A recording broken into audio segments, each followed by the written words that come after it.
Bonjour et bienvenue, voici notre tour d'horizon économique, géopolitique, énergétique, sanitaire et boursier. Nous sommes le mercredi 23 novembre et pour comprendre comment tourne la planète finance, c'est sur la bourse au quotidien et nulle part ailleurs. Et l'épisode du jour s'intitulera Le cercle des investisseurs disparus.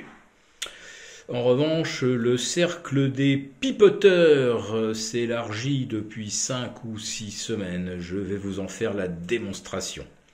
Alors je commence par préciser que ce message est enregistré à 15 heures précises.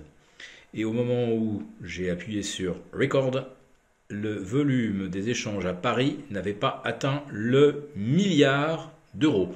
6 heures de transactions, moins de 1 milliard d'euros échangés. Au cours des 2 précédentes séances, lundi-mardi donc, on n'a jamais franchi la barre des 2 milliards d'échanges à 17h30. Alors bien sûr, avec les arbitrages techniques de fin de séance, on a franchi pas tout à fait les 3 milliards, mais en fait, c'est un marché que je qualifie d'hologramme, c'est-à-dire que vous avez l'impression qu'il y a du monde, des intérêts, acheteurs, vendeurs, mais en fait, il ne se passe rien. Il n'y a pas un bout de papier qui change de main. Alors évidemment, on m'objecte, oui, mais le 3 octobre, le 13 octobre, les 21 et 22 octobre, le 3 novembre, on a eu des volumes à 4, voire 5 milliards.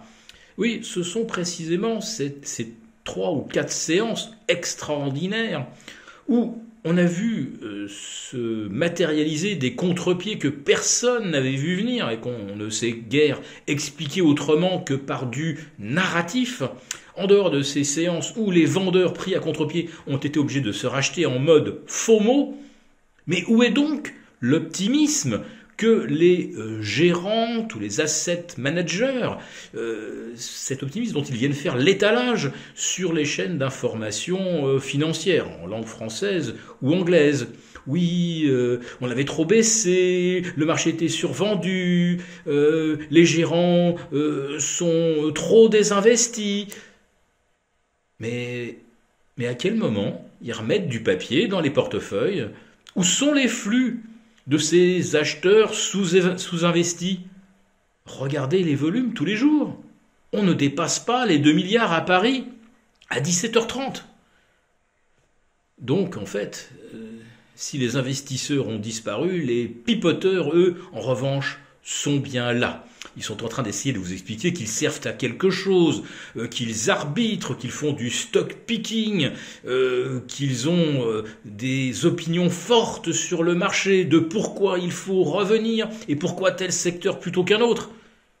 Mais en réalité, passe-t-il des ordres sur le marché? Mais non. Ils vous racontent des trucs qui sont totalement fantasmés. Parce que eux, bien sûr, face à la remontée des cours extraordinaires que nous avons depuis le 3 octobre dernier, ils n'ont pratiquement rien fait. Parce que cette remontée ne repose sur rien de concret. Rappelez-vous, je l'ai expliqué dans la chronique de la veille, le fameux pivot des banques centrales. Ah là là, on vient de reprendre 10-12% parce que ce pivot va nous sauver. Et puis pas de pivot. Alors derrière, on nous invente le zéro Covid, la Chine va y renoncer. Et puis en fait, on découvre aujourd'hui qu'au contraire, elle durcit, qu'il n'y a jamais eu autant de centaines de milliers de Chinois isolés, emportés par des trains et des lignes d'autobus qui rappellent de bien mauvais souvenirs, vers des camps d'isolement. Il n'y en a jamais eu autant, et il n'y a jamais eu autant de monde dedans. Et certains osent relater qu'il y a des incidents, par exemple chez Foxconn, les salariés sont prisonniers dans l'usine.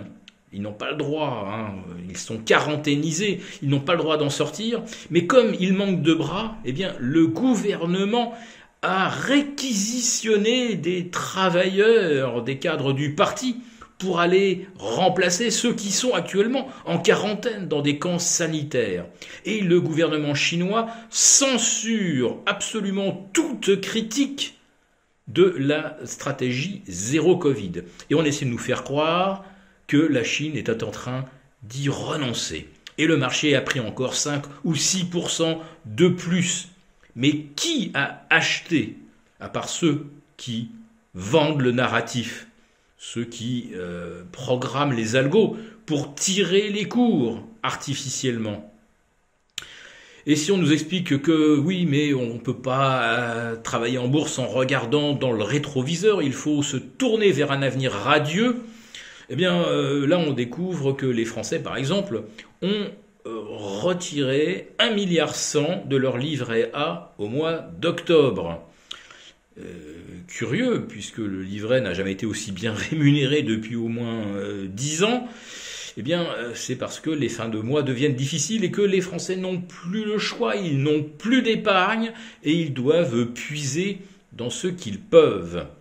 Et aux États-Unis, les encours sur les cartes de crédit, les facilités, ce crédit renouvelable vient de passer la barre des 1 000 milliards de dollars.